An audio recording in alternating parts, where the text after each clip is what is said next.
So, in this episode, we're going to get real about you and your career in terms of being a freaking editor of a drumming magazine and also all the amazing work you're doing with drumming books. How did you get into firstly being an editor of a drumming magazine? I don't know whether to give you the long version or the short version. Right.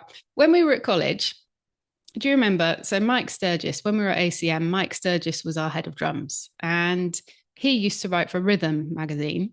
And Louise King was editor at the time, and she was my absolute idol, still is. I find everything that Louise did for that magazine at that time amazing, totally cool. And I was blown away by the fact that Mike wrote for the magazine. And then he realized that I really enjoyed writing. Like, I really loved writing music essays and everything for our degree. And he asked me if I wanted to write a piece for the magazine. And so I did. And he took it to Louise. And she said that she was looking for someone who was like a postgraduate. So he suggested that when I'd graduated, that I then contact them again and try again for the magazine. And I sort of forgot about that for a few years later, for a few years. And then I went to Edinburgh and I had my tarot read. And in the tarot, the reader said, "You're going to make your living out of writing about what you love." And I thought, hang on a second.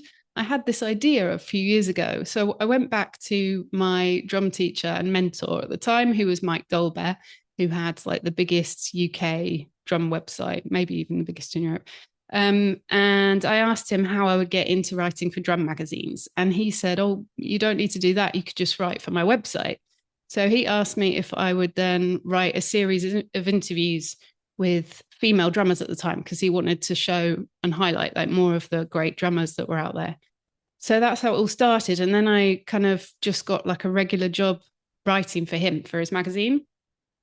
And then later on, I don't know even how it happened. I think someone had put my name forward, like in the industry, a few people had kind of seen what I was doing. And a job opening came up at Drummer magazine that they needed a new editor. And yeah, I just had an interview and got the job straight away. I remember talking to you about it, freaking out because I'd never done anything like with that much responsibility before. And then I ended up doing it for 2.5 years and it was the best. Loved it. Yeah, that just made me tear up a little.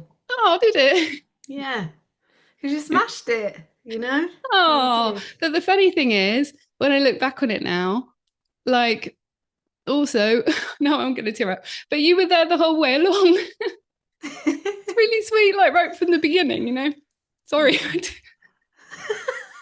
We're okay, I'm a listener. mess We're today, a okay. total mess. uh, With the magazine, we're not going to just talk about the magazine, but we're going to start there and then we're going to go off. okay. But with that, did you face any kind of pushback for being a woman? Because I'm sure at the time it wasn't a common thing. Obviously, we've mentioned Louise King Mm. and we both absolutely adore her, and she was a bit of a trailblazer. Did you face anything, any like, yeah, any stick, any pushback at all? Yeah. So there was another woman who was editor of Drummer before me, Sam Slater. And she also did a great job. Um, I had yeah. When I joined, I was able to choose the team around me, and obviously there was a great team in place, and so I tried to keep as many of them there as I could.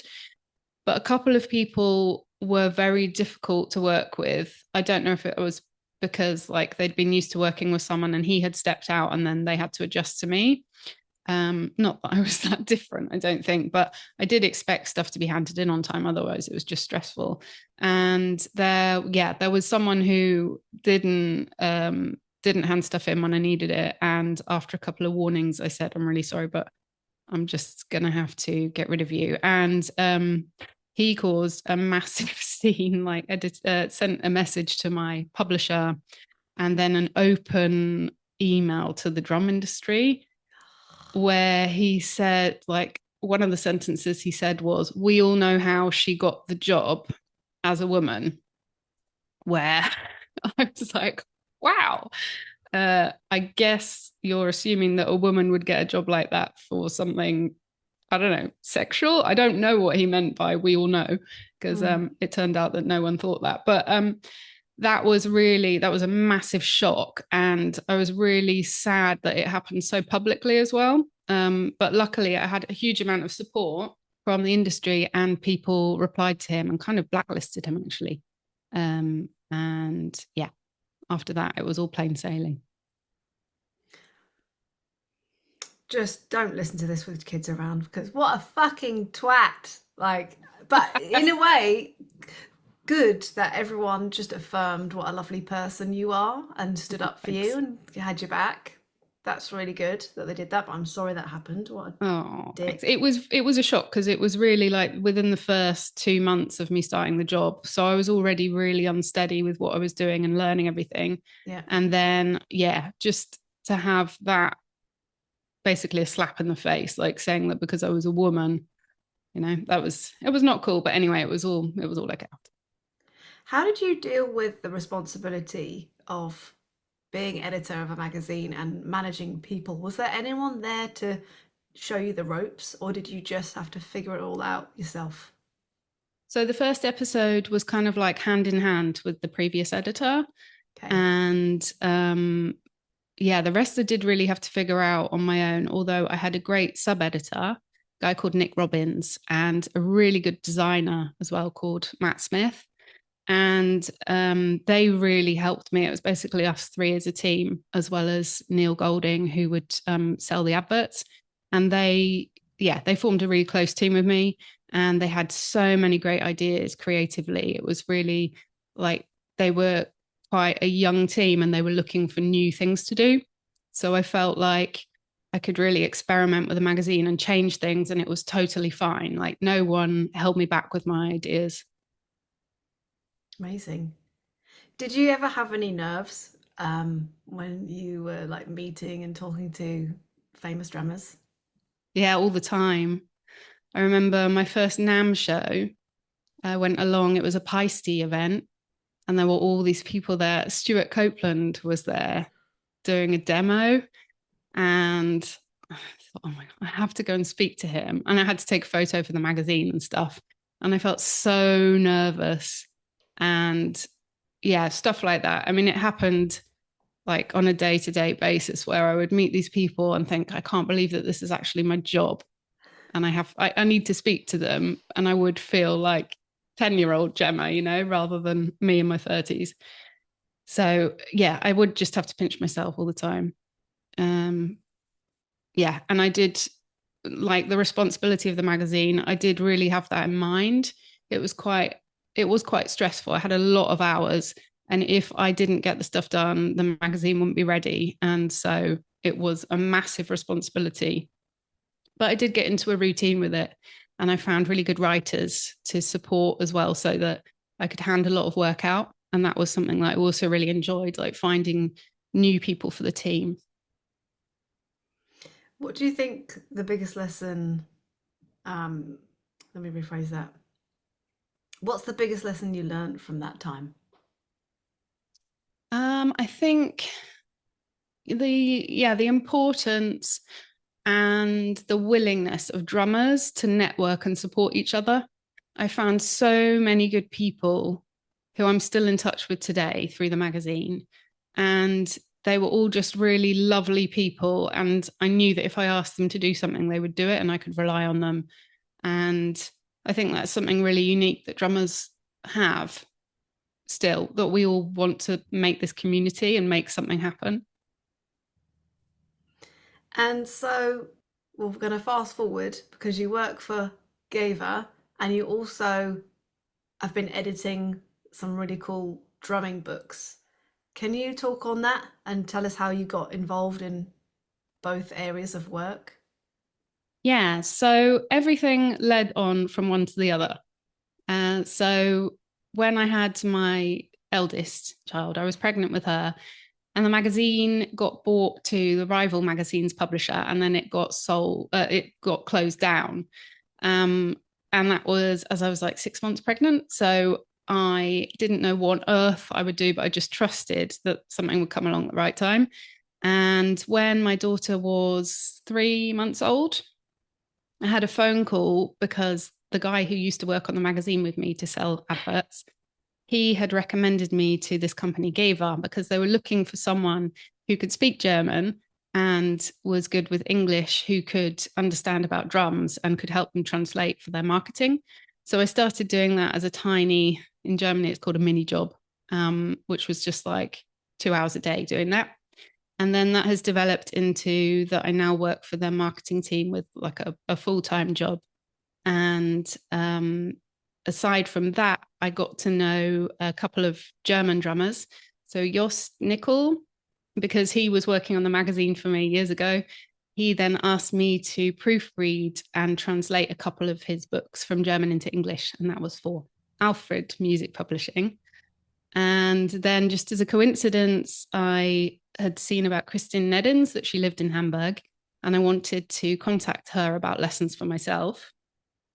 And then, in the first lesson that I went to with her, it turned out that she was writing a book, and she was writing in English, and she was looking for a native English speaker to proofread and edit it before she sent it to Alfred Publishing. So it's just weird, like it's all a full circle. So now I've done 3 books for Alfred, and I think I'm allowed to say it, Christine's got more books that she's working on. And yeah, hopefully it's just kind of put my name out a little bit more that that's what I'm doing. So magazines are pretty much dead, sadly, but still there's that side of the industry that's existing. So I hope there's still a place for me somewhere in it. 100%.